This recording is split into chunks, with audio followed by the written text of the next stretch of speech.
Hello my dear students.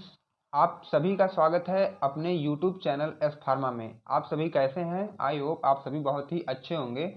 तो आज के इस वीडियो लेक्चर में हम बात करेंगे वही अपना बी फार्म फर्स्ट सेमेस्टर का फार्मास्यूटिकल एनालिसिस सब्जेक्ट, जो कि हमारा चल रहा था यूनिट नंबर 3 और आज यूनिट नंबर 3 का लास्ट लेक्चर होने जा रहा है, जो कि आपकी टॉपिक है डाईएजोटाइजेशन रिएक्शन। तो मैं आपको सिलेबस इंट्रो करवा दूं तो ये देखो, डाईएजोटाइजेशन रिएक्शन आपका है यूनिट 3 का लास्ट वाला टॉपिक, ठीक। डाईएजोटाइजेशन टाइट्रेशन ये कभी कभी 7 मार्क्स या 10 मार्क्स में आपके एग्जाम में आ जाता है, तो आप इसे बहुत ही अच्छे से आप समझ लो यहाँ और वीडियो के लास्ट तक रहिएगा। मैं टोटल वहाँ पे इसका प्रिंसिपल और मेथड और एप्लीकेशन टोटली यहाँ पे कवर हो जाएगा बहुत ही इजी लैंग्वेज में। अगर आपको नोट्स चाहिए तो आप डिस्क्रिप्शन बॉक्स में टेलीग्राम की वहाँ पे लिंक पड़ी हुई है, आप टेलीग्राम ग्रुप को ज्वाइन करके नोट्स को डाउनलोड भी कर सकते हैं इजी वे से, ठीक। अब देखो, हम सब समझेंगे सबसे पहले कि डाईएजोटाइजेशन टाइट्रेशन क्या होती है। तो सबसे पहले कोई भी टाइट्रेशन आप समझोगे तो उसके नाम में ही वह टाइट्रेशन छिपी होती है कि इस टाइट्रेशन में हमें क्या करना होता है। तो वैसे जैसे हमारा टोटल टाइट्रेशन चल रहे थे इससे पहले वाले, तो सेम वैसे यह भी है डाईएजोटाइजेशन टाइट्रेशन। तो देखो, इसमें वर्ड से आपको पता चल जाना चाहिए कि डाईएजो, डाई मतलब दो होता है, एजो मतलब होता है आपका नाइट्रो ग्रुप, ठीक है। अब देखो, डाई मतलब दो, ये तो सभी को पता है, और एजो मतलब होता है नाइट्रोजन ग्रुप, और इसमें नाइट्रोजन एटम मतलब नाइट्रो ग्रुप प्रेजेंट होंगे दो, ठीक है। तो उसे हम बोल देते हैं सीधा सीधा डाईएजोटाइजेशन टाइट्रेशन, ठीक है। तो आई होप यह सब आपने इसका इंट्रो तो थोड़ा सा आप लोग जान चुके होंगे। अब देखो, इसमें हम करते क्या है, मैं आपको यह भी बता दूं कि इस पूरे टाइट्रेशन में हम करते क्या है, ठीक। पहले ऐसे समझ लो ओवरव्यू, आपको लिखना क्या है अभी मैं ये बता दूंगा, पहले आप समझो कि इस पूरे टाइट्रेशन में हमें करना क्या होता है। तो आप लोगों ने जितना भी टाइट्रेशन से पहले पढ़ा था, सब में तो आप यही देख रहे थे कि आप टाइट्रेंड से और नीचे टाइट्रेंड रखा था, ऊपर से वो नोन कंसंट्रेशन गिराते थे और नीचे अननोन रहता था, और नोन के हेल्प से हम लोग अननोन कंसंट्रेशन को फाइंड करते थे। तो ये जो आप पहले कर रहे थे वही आपको यहाँ भी करना है, ठीक। लेकिन क्या है, थोड़ा आपका टाइट्रेंड का मैटर चेंज रहेगा, और टाइट्रेंड का मतलब क्वांटो फ्लास्क का भी मैटर यहाँ पे चेंज होने वाला है। तो इसमें हम लोग पढ़ रहे थे डाईएजोटाइजेशन, ठीक है। तो यहाँ हम लोग सोडियम नाइट्रेट का लेंगे, यहाँ पे टाइट्रेंट में अपने सोडियम नाइट्रेट भर देंगे, मतलब ब्यूरेट में भर देंगे।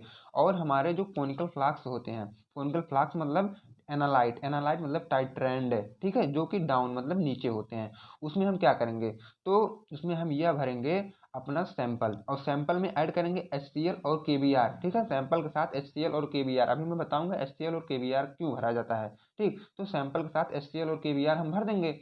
अब देखो, जो आपका टाइट्रेंट होता है ना, इसमें हम लिए हैं NaNO2, तो ये जो है आपके सैंपल में प्रेजेंट HCl, ठीक, से रिएक्ट करवाएगा, उसके बाद वो बना लेगा नाइट्रस एसिड। जब ये नाइट्रस एसिड बना लेगा, ठीक, तो रिएक्ट करेगा हमारे सैंपल के साथ, ठीक है। और जब सैंपल के साथ रिएक्ट करवाएगा तो वो बनाएगा डाईएजोनियम साल्ट, ठीक है। तो जब डाइजोनियम साल्ट आपका बन जाएगा, तो वही जब दोनों रिएक्शन कराएंगे उसके बाद जब डाइजोनियम साल्ट बन जाएगा, तो वही आपका कह सकते हो तो एंड पॉइंट या लास्ट स्टेप है, हमें यही बनाना था, या तो इसी की टेस्टिंग करनी थी, है या कि नहीं।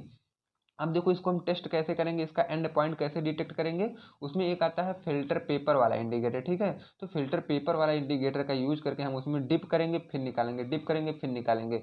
जिस पॉइंट या स्टेप पे आपका वो जो फिल्टर पेपर है वो ब्लू कलर का दिख जाएगा, जैसे आप डिप कर रहे हो फिर निकाल रहे हो, डिप कर रहे हो निकाल रहे हो, कोई कलर नहीं दे रहा है। लेकिन एक ऐसा समय आएगा जो आप डिप किए और जब बाहर निकाले तो ब्लू कलर का दिख गया, और जैसे ब्लू कलर का दिखा तो आप जान जाओगे कि हमारे क्या है, यहाँ पे टाइट्रेशन खत्म हो चुकी है, ठीक है, क्योंकि फिल्टर पेपर का कलर जो होगा चेंज हो चुका है। अब देखो, एक बात इसमें आपको ये मतलब ध्यान में रखना है कि ये जो कोनिकल फ्लास्क है इसके अंदर का टेम्परेचर आपका 0 से 5 डिग्री सेंटीग्रेड तक ही मेंटेन करना है, और इससे पहले जितने भी रिएक्शन होते थे या टाइट्रेशन होते थे आप उसको रूम टेम्परेचर पर भी परफॉर्म कर सकते थे ना। लेकिन इसको क्या करना है, 0.5 डिग्री सेंटीग्रेड तक टेम्परेचर आपको यहाँ पे मेंटेन रखना ही रखना है। अब देखो, ये तो आप जनरल सी चीज़ समझ गए होंगे, डाइजोटाइजेशन क्यों है, इसमें टाइट्रेंट और टाइट्रेंड में क्या रखते हैं, कैसे करते हैं, ठीक, ये सब सारी चीज़ें आपको समझ में आ गया होगा। अब हम इसको थ्योरेटिकल में बताएंगे कि आप अपने एग्जाम में कैसे लिख के आओगे, मैं अब उसको बता दूं। देखो, तो इसमें कुछ करना है नहीं, जो मैं वही बताया हूँ वही आप केवल थोड़े से थ्योरेटिकल में कन्वर्ट करके लिख दो यार, कुछ है नहीं, सबसे आसानी है। अब देखो, diazo diazotisation titration is a quantitative analytical technique. अब देखो, मैंने यहाँ लिखा है क्वांटिटेटिव एनालिटिकल टेक्निक, इसके पहले जो भी हम पढ़ रहे थे सब एनालिटिकल टेक्निक सब है, लेकिन ये क्या है, क्वांटिटेटिव, यहाँ ये जो है क्वांटिटी को बताता है। जैसे आपने इसके पहले वाला टाइट्रेशन पढ़े थे, ये ग्रेविमेट्री में भी आपको क्वांटिटी ही पता कर रहे थे और इसमें भी हम लोग क्वांटिटी को ही पता करेंगे। Use to determine the concentration of primary amines in a sample. आपको कोई भी सैंपल दे दिया गया, अब उस सैंपल में अमीन्स प्रेजेंट है, ठीक है। अब वह अमीन्स कितने कंसंट्रेशन में या तो कितना ग्राम या तो कितना mg प्रेजेंट है, जब हमें जब इसको फाइंड करना होता है तो हम डाईएजोटाइजेशन टाइट्रेशन का यूज करके और इसको हम फाइंड या कंसंट्रेट का उसका पता लगा सकते हैं। किसका कंसंट्रेशन, कोई भी सैंपल दिया गया है उसमें अमीन्स कितनी प्रेजेंट है, उसको अगर हमें फाइंड करना हो तो डाईएजोटाइजेशन टाइट्रेशन का यूज करके हम इजी वे से उसको फाइंड कर सकते हैं। इन दिस मेथड, इस मेथड में क्या होता है या कैसे होता है, जैसे हम लोग सैंपल को पता कर रहे हैं ना कि किसमें अमीन है, लेकिन ये कैसे होता है। The primary aromatic amine is reacted with sodium nitrate in acidic medium. अब देखो एसिडिक मीडियम में हम लोग क्या है, सोडियम नाइट्रेट को रिएक्ट करवाएंगे एरोमेटिक अमीन के साथ, तो क्या बनेगा, हमारा डाइजोनियम साल्ट बनेगा। ये तो सीधा साधा यहाँ लिखा गया है ना, लेकिन अब ये कैसे बनेगा मैं ये भी अभी आपको आगे बता दूंगा। ये तो इंट्रो वाला पार्ट है जो आपको एग्जाम में लिख के सेम ऐसे आप चले आएगा, बिल्कुल मतलब बहुत ही बेहतर से बेहतर आप अच्छा नंबर लाएंगे। अब देखो it is also known as nitrile sodium या तो नाइट्राइल टाइट्रेशन, इसको क्या है, या तो आप इसे नाइट्राइल या तो सोडियम नाइट्राइल टाइट्रेशन भी बोल सकते हो। अगर आपके एग्जाम में नाइट्राइल टाइट्रेशन आ गया तब भी आप वहाँ डिस्टर्ब ना होएगा, या तो सोडियम नाइट्राइल टाइट्रेशन आ गया तब भी आप डाइएजोटाइजेशन लिख के आइएगा। ये अपने कॉपी में मेंशन कर लो कि ये जो है और दो नामों से पूछा जा सकता है, ठीक है। अब देखो इससे पहले मैं बताया था ना कि कोनिकल फ्लास्क जो है उसका टेम्परेचर 0 से 5 डिग्री सेंटीग्रेड तक आपको मेंटेन करना ही होता है, ठीक है। इससे क्या हमारा जो यील्ड प्रोडक्ट होता है बहुत ही अच्छा आता है। अब इसका हम प्रिंसिपल देखेंगे, जो भी आप काम कर रहे हो कैसे कर रहे हो पूरा ये किस पे बेस्ड है, ठीक है। अब देखो प्राइमरी एरोमेटिक अमीन वगैरह जो थी सब कैसे बन रही है, डाइजोनियम साल्ट कैसे बन रहा है, ये सब देख लो अपने प्रिंसिपल में। It is based on the principle that primary aromatic amine of the sample, जो सैंपल में आपके प्राइमरी एरोमेटिक अमीन प्रेजेंट है, ठीक। The sodium nitrite react together in acidic medium. अब दोनों क्या है, सोडियम नाइट्राइट और जो आपके सैंपल में प्राइमरी एरोमेटिक अमीन प्रेजेंट है, जब दोनों आपस में रिएक्ट करेंगे एसिडिक मीडियम में तो हमें मिलेगा डाइजोनियम साल्ट। ये तो मैं सीधा साधा जनरल था एक इंट्रोडक्शन, ये मेन प्रिंसिपल है। अगर आप यहाँ से लेके यहाँ तक लिख के आ जाते हैं एग्जाम में तो आपको पूरा नंबर मिलेगा, कोई काट ही नहीं सकता, ठीक। अब देखो ये कैसे कैसे होता है, सोडियम नाइट्राइट ये है और ये हाइड्रोक्लोरिक एसिड, जब दोनों को हम ऐड कराएंगे तो नाइट्रस एसिड बनेगा, ठीक है।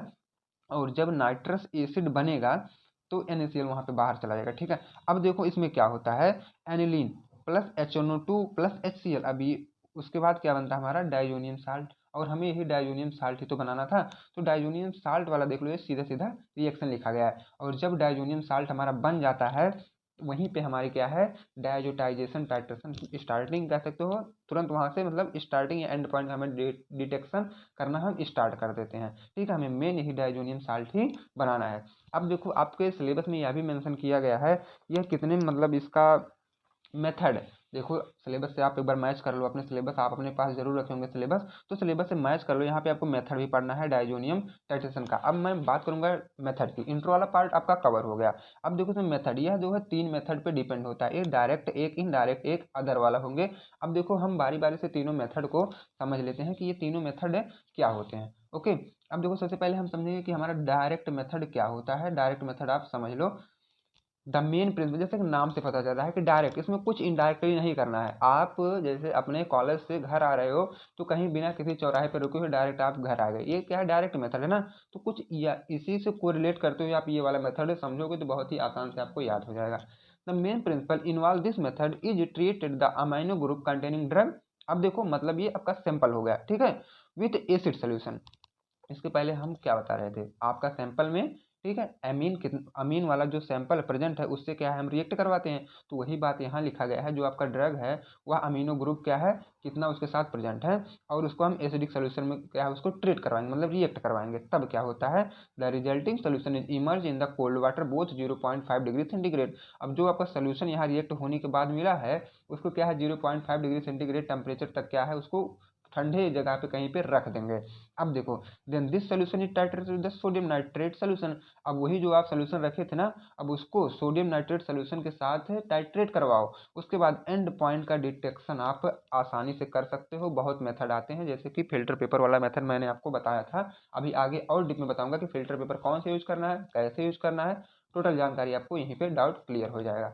अब देखो एक था इनडायरेक्ट, इनडायरेक्ट मतलब आप चौराहे पे रुकते रुकते घर पे आ रहे हो ना, अब उसी को रिलेट करके समझो इसको। The principle involve in this method is that the excess nitrous acid is added to the titration.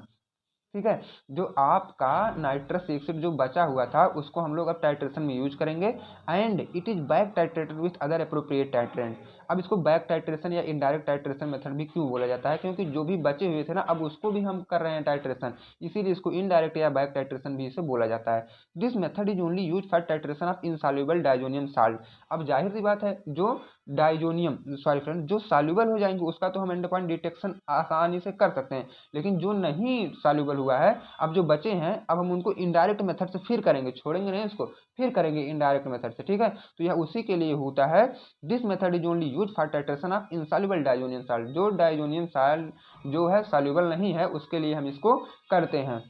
अब देखो अदर मेथड हमारा क्या होता है। The main principle involve in this method is that the formation of diazo oxide which is more stable than diazo compound.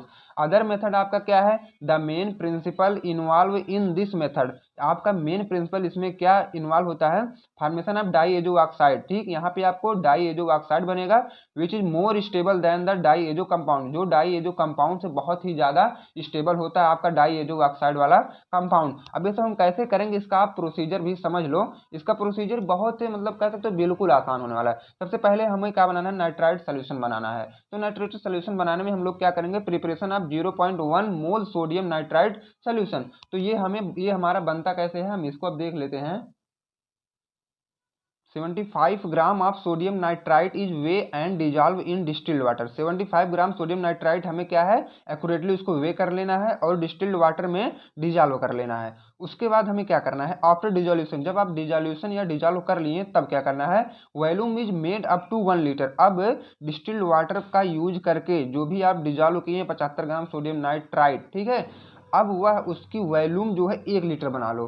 क्या, distilled water. मान लो आप अभी 300 ग्राम आप 75 ग्राम ये सोडियम नाइट्राइट यूज करके और जो आपका डिस्टिल्ड वाटर भी यूज किए हो और उसको बना आपका 75 ग्राम मान लो हुआ है लिक्विड बना आपके पास, तो हमें करना है इसको 1 लीटर। अब 1 लीटर फिर डिस्टिल्ड वाटर जो भी बचा है और डिस्टिल्ड वाटर इसमें ऐड करेंगे बन जाएगा हमारा 1 लीटर। ठीक है, 1 लीटर तक हमें वॉल्यूम को मेंटेन करना है, कह सकते हो। तो ये सीधी सीधी बात कि हमें 1 लीटर तक वॉल्यूम को मेंटेन करना है। अब देखो हम इसको कैसे टेस्ट करेंगे, मतलब इसका स्टैंडर्डाइजेशन हमें जब करना होगा तो कैसे करेंगे।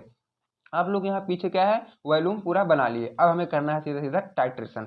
अब देखो, टेक 0.5 ग्राम ऑफ सल्फेनिलामाइड, ठीक है, मतलब amine is way and transfer to a beaker. मतलब अब हमें क्या करना है, 0.5 ग्राम अमीन लेना है और उसको बीकर में ट्रांसफर कर देना है सीधा सीधा। अब देखो क्या किया गया, 20 ml of HCl and 50 ml of distilled water. 20 ml HCl लिया गया है और 50 ml डिस्टिल्ड वाटर लिया गया है और उसको इज एडेड टू इट, मतलब दोनों को ऐड कर दिया गया। Stirred it and cooled to 15 degree centigrade. अब उसको मतलब सेक करते करते मतलब हिलाते हिलाते उसको हम लोग क्या है 15 डिग्री सेंटीग्रेड तक उसका टेम्परेचर कर देंगे, मतलब बिल्कुल चिल्ड वाले कंडीशन में।